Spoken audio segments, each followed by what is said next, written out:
ఈ మధ్యకాలంలో నేను చాలా సరే వేరే పనులతో బిజీ అయిపోయి మరి హుజూర్ నగర్ కోదాడ రావడం చాలా తగ్గిపోయిన విషయం మీరు చూస్తున్నారు.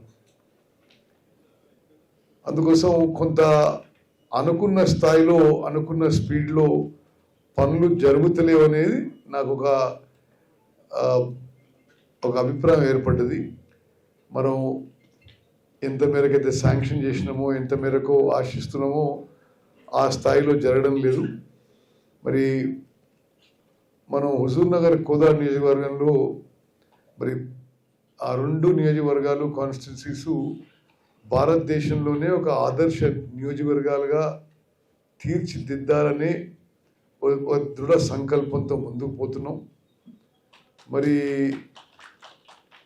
ఆ లక్ష్యంతో ఆ ఉద్దేశంతో గతంలో నేను రెగ్యులర్గా హుజూర్ నగర్లో కోదాడలో రివ్యూ పెట్టేవాడిని, కానీ ఇప్పుడు రావడం కొంచెం తగ్గింది.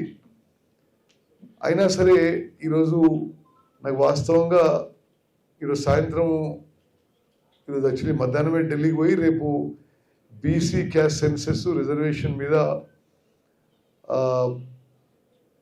ఒక పెద్ద ఎత్తున ధర్నా, బహుశా రాహుల్ గాంధీ గారితో మీటింగ్ కూడా ఉన్నా నేను ఇది చాలా రోజులైంది, గ్యాప్ అయింది. ఇక హైదరాబాద్లో ఏర్పాటు చేసుకొని ఇక్కడి నుంచి ఎయిర్పోర్ట్ పోవాలనే ఒక ప్లాన్తో ఈ ప్రోగ్రాం ఇక్కడ ఏర్పాటు చేసుకున్నాం.